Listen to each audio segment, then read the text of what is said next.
Hello and welcome to another movie review. As always, I am Kelly, and I just got out of Gemini Man, directed by Ang Lee and starring Will Smith. Yeah, I'm pretty late on this one. I apologize again, but don't worry. I'll make up for that by making this video short because, yeah, this movie's crap, and there's not much to say about it. Which is honestly the saddest thing about it. It's not just that it's a bad movie, it's that it's just a boring movie. It's just there. There's not really anything terribly wrong with it other than a lot of repeat and not very convincing action and one really bad effect, but we'll get to that. But really, other than that, there's nothing here. This movie feels hollow. I mean, you got Will Smith, one of the most charismatic actors pretty much ever, and he's almost as boring as he was in After Earth. I'm not gonna lie, this was a pretty rough sit, mostly because I felt like I've seen this movie before. And yeah, when I described the plot to you, you will have seen this movie before because it's that generic. I wish there was more to say about it, but there really just isn't. This movie is unfortunately pretty bad. But let's get into some of the few good things I thought about the movie first. Pretty much the only good thing I'll say about this movie is that Will Smith is really trying in this movie. He is honestly the only thing that seems to have a pulse in here. And not just because he's playing both his younger self and his older self. He does do seemingly a little bit of voice work with his younger self, although it does sometimes come off of, he's doing the high pitch, I am talking like my younger self because this is totally how I talked when I was younger. But for the most part, it's really good. And you can tell that he's trying to give something to both of these performances. He's trying to inject some of his life into there, trying to get some of that charm into them. But the script is what's holding him back here. But I will give him credit. When he's usually doing something on screen, the movie isn't terrible anymore. I wouldn't call it great or really even good, but it's not terrible when Will Smith's younger or older are actually doing something on screen. When they're throwing shit around, when they're throwing grenades and shooting them back at each other, or one of the few moments when it seems like something's going on, they get in a kung fu fight with a motorcycle. It's when stuff like that is happening on screen, it does get semi-ly engaging, just not really, though. And it really is just sad that that's pretty much the only good thing I can think about when I'm recording this. And it's just, that it? So, yeah, let's talk about the bad stuff. And the fact that there's really nothing here. Okay, so first off, this plot is very derivative. Guy who's super good at killing people does one last job for his government before retiring, but he finds out that last job wasn't exactly what he thought it was, and that they may have forced him to clean up one of their dirty messes, not save the country, so they tried to kill him by sending in the new guy. You've seen this plot before. This is like standard assassin spy plot number 6.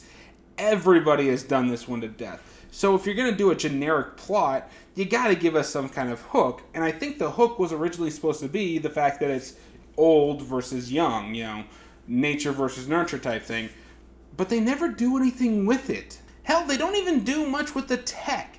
From what I understand, this entire effect was done with green screen suits and not with the actual de-aging software that, Disney makes pretty much famous now. Which kind of reminds me, I don't know how many people are going to remember it, a Jet Li movie called The One with Jason Statham inside of it.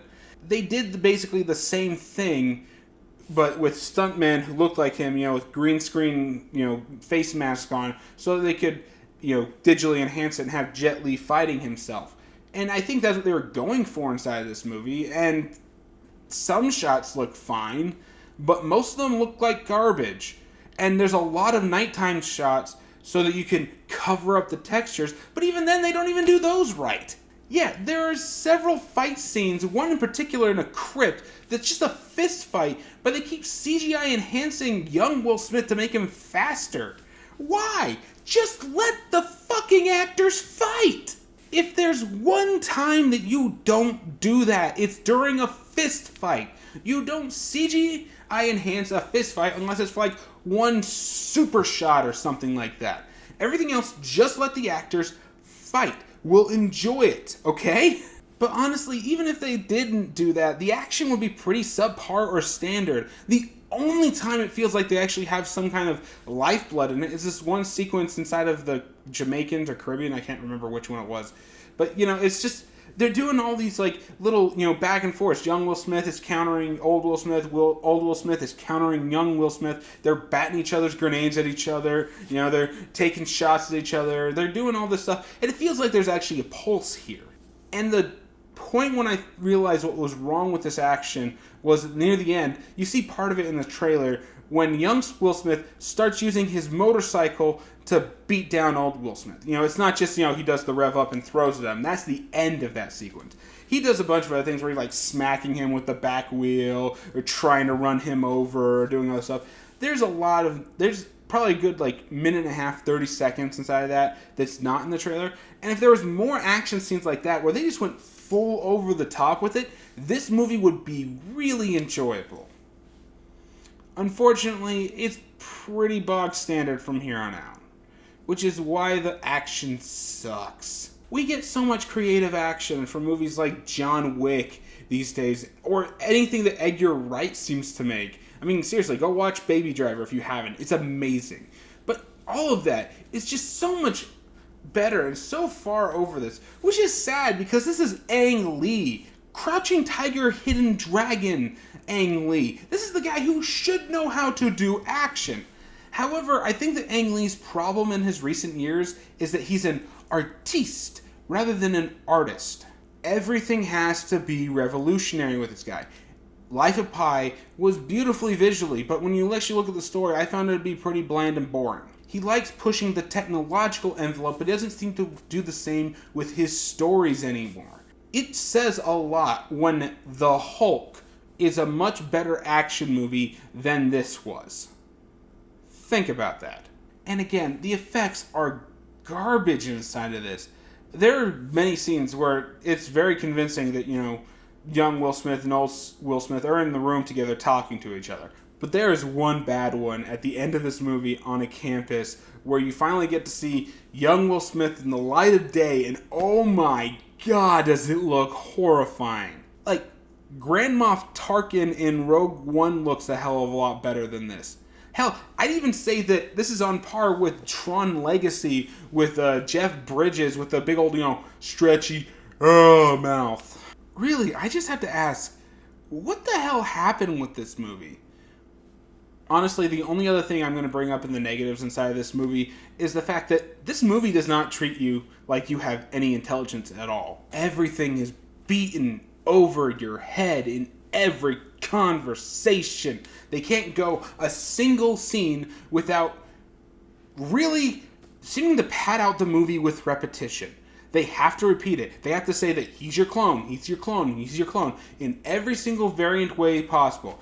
He's you. You get it? He's your clone. They made a clone from you years ago, and now they're cloning him so they can make more super soldiers because it's a clone. You get it? He's your clone. The sad part is that's not even an exaggeration. There are several sequences where they talk like that. In fact, going back onto the make this movie better, this movie does not have enough plot to carry 2 hours. But if someone were actually to edit out all of the repetition and give us a 45-minute to an hour-long supercut, this movie would actually kind of be cool. Like a good short story type thing. I'm not even kidding. Someone, please do that. When this comes out on DVD, do that. Cut all the repetition out of this and re-release that, just kind of a free to the public type thing. And yeah, this movie will probably be remembered as something good, at the very least. Not the crap fest that it is. Yeah, I'm not even going to go on anymore. My final verdict on this one, this is a fucking skip it. It's almost a fuck it. But there's nothing really offensive about it. It's just boring. There's no reason to spend your money on this one. It's just there. So yeah, skip it. And that's it for me. Did you enjoy the video? I know it's really late, but maybe put your thoughts on Gemini Man in the comments down below. We'll get some healthy discussion going. And if you want to support the channel or like the video, be sure to hit the like button, subscribe, share it with your friends, leave a comment, all that jazz. Any and all of it will help this channel grow, and hopefully one day I'll be able to make money doing this and get, these videos out on time and not a week late. And yeah, that's it for me, so I'll see you all next time.